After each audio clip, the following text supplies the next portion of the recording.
Booktube, this is Kelly. Thank you so much for watching my channel, Books I'm Not Reading. I am still reading the same things I was last week, but I do have some updates. And I'm going to, instead of leaving my yellow heart emoji, this week is going to be a flame. On Tuesday, I found out there had been a fire in the building that I work in. I work in a building where there are many. I don't work in a mall. It's not a strip mall or anything like that. There's just a building with lots of. It was once one store, and now it's just many offices and businesses. Anyway, but unfortunately, the business that caught fire dealt a lot with electronics, and so there's this deep smell of burnt plastic. So I actually got Tuesday off, so that, because it was not safe to work in the office in terms of just respiratory, for respiratory reasons. I actually am not sure. It was much better on Wednesday, but it's one of those things. I got there and I was like, oh, it's fine. And then after a half an hour, I was like, And then after an hour, like I could feel it like at the back of my nose. I ended up wearing my mask a lot of the time this week in the office. But Tuesday, I had these grand plans. I'm gonna start cleaning off my book card, and I'm gonna get all this reading done. And no, that did not happen.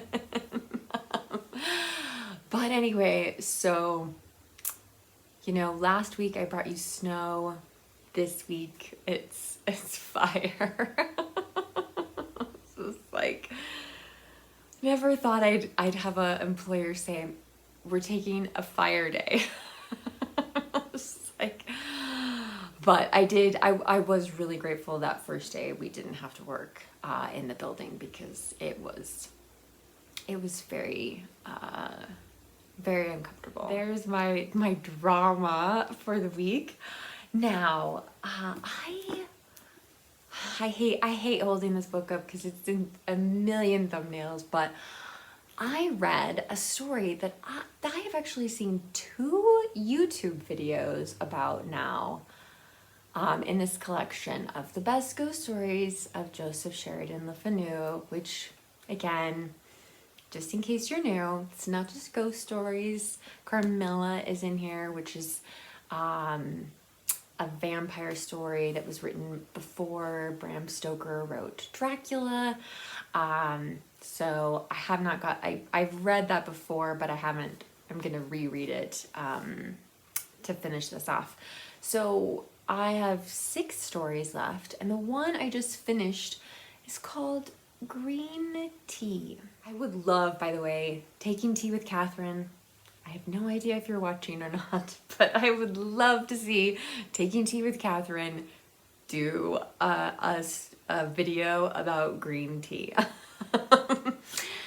So, green tea, I think the reason that people have been, the 2 videos that I saw, one was, it was actually from last year. It was Roy Reads Anything, and it was something that has a great title, like, Is Green Tea Still Scary? Or something along those lines.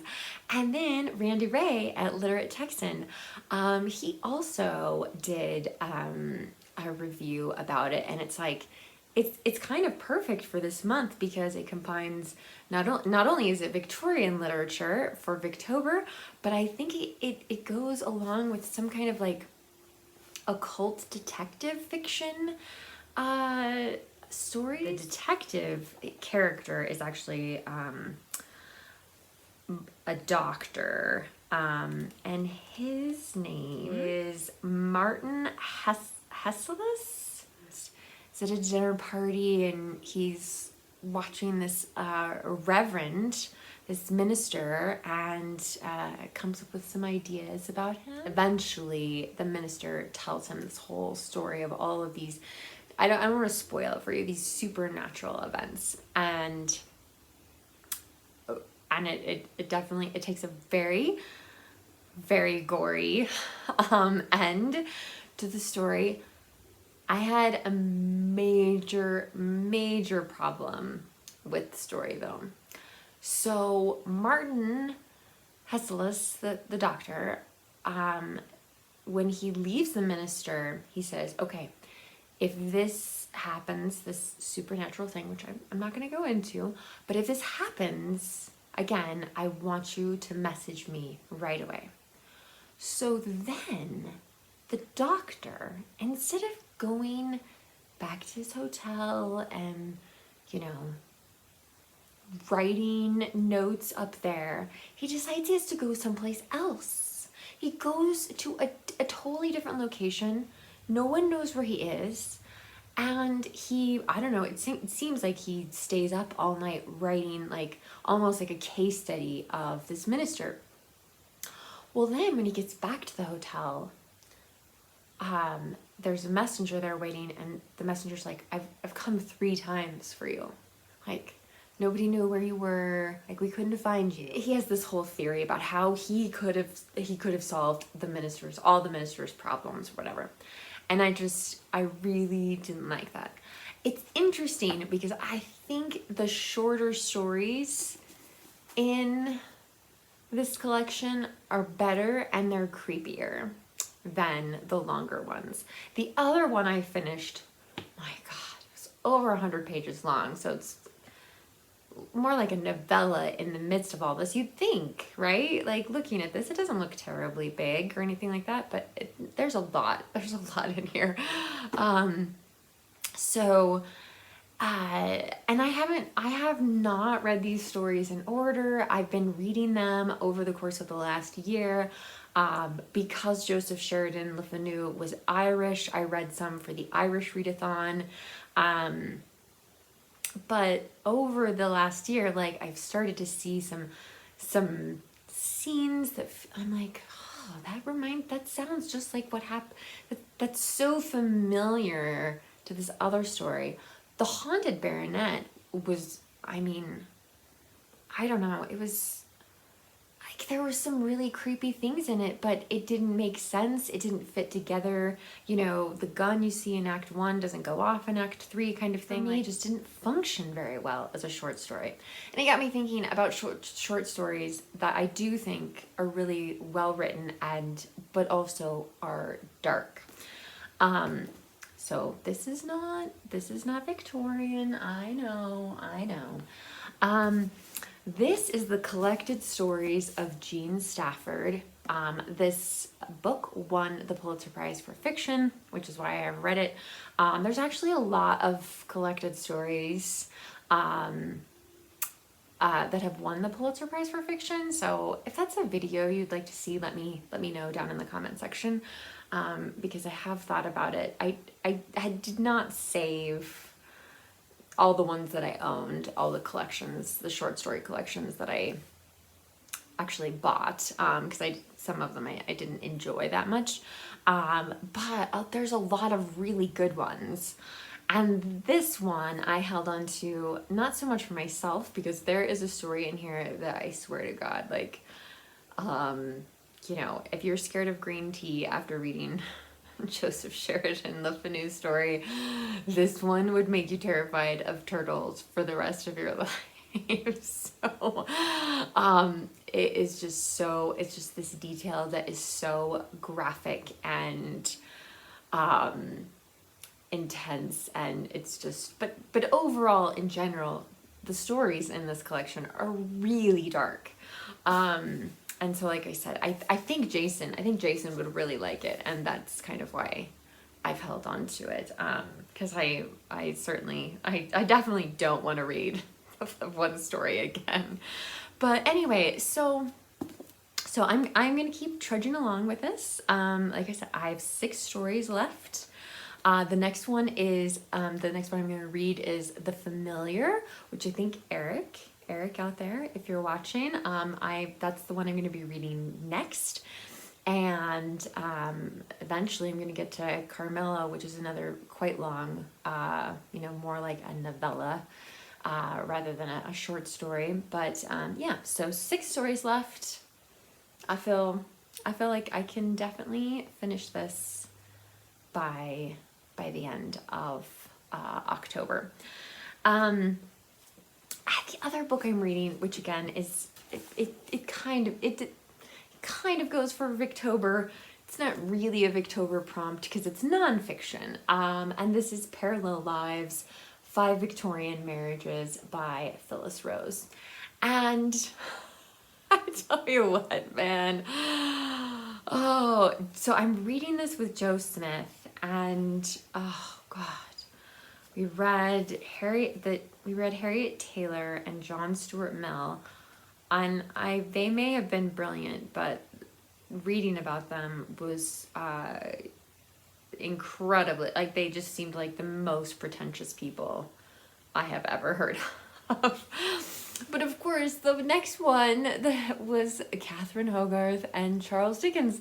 And I know enough about Charles Dickens to know how his marriage ended and his life. And I was like, ooh, this is going to be another unhappy one. Here's the creepy pictures.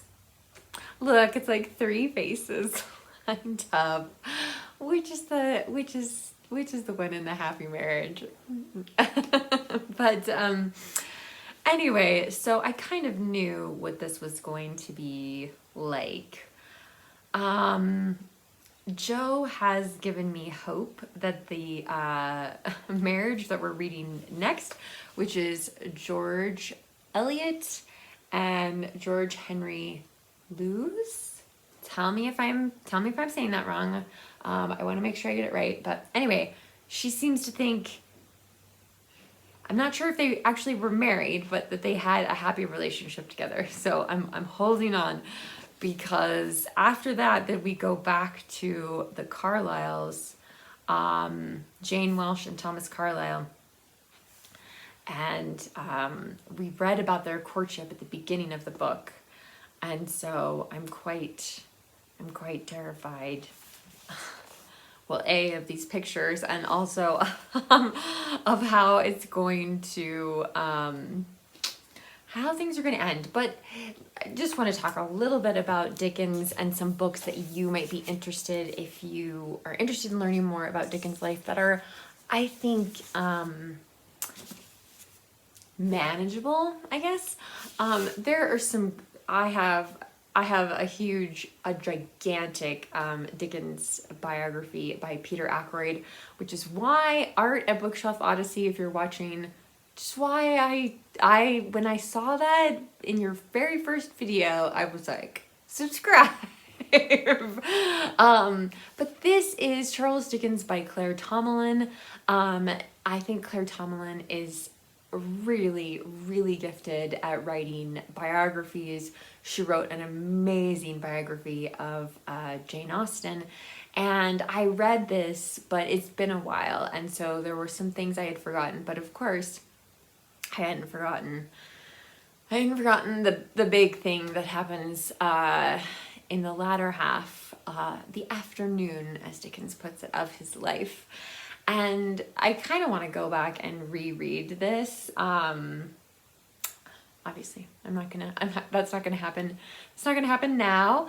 But yeah, I've read so much more Dickens since I read this biography that I think that would be helpful. But yeah, man, there's just some really unhappy relationships in there. I never thought I'd hear myself say that I'm rooting for George Eliot, but I am really rooting for George Eliot. So, because man, this is a bleak portrait of Victorian marriage. If there's not one happy one in there, so fingers crossed on that. So, and then we really don't have very much left in this book. It's a little thing. So before I start my buddy reads in November, and I'll make a video about that before too long. I thought I might try to read Dead Lions. I'm so excited. All right, Booktube, I would love to know what you are reading, what events you are participating in, what's going on with you in the comment section. As always, if you don't feel comfortable leaving a comment, you can leave an emoji, or you can give this video a thumbs up. I really do appreciate it. If you'd like to see some bonus footage from me, you can click on my Ko-fi page down below, and that you don't have to leave a tip. Bonus footage is available to everyone, but there's just some videos on there that I think probably only people who are just really devoted to this channel would be interested in. So, all right. Thank you guys so much for watching Booktube. Remember to be kind to yourself, be kind to others, and I'll be back soon with another video. Bye.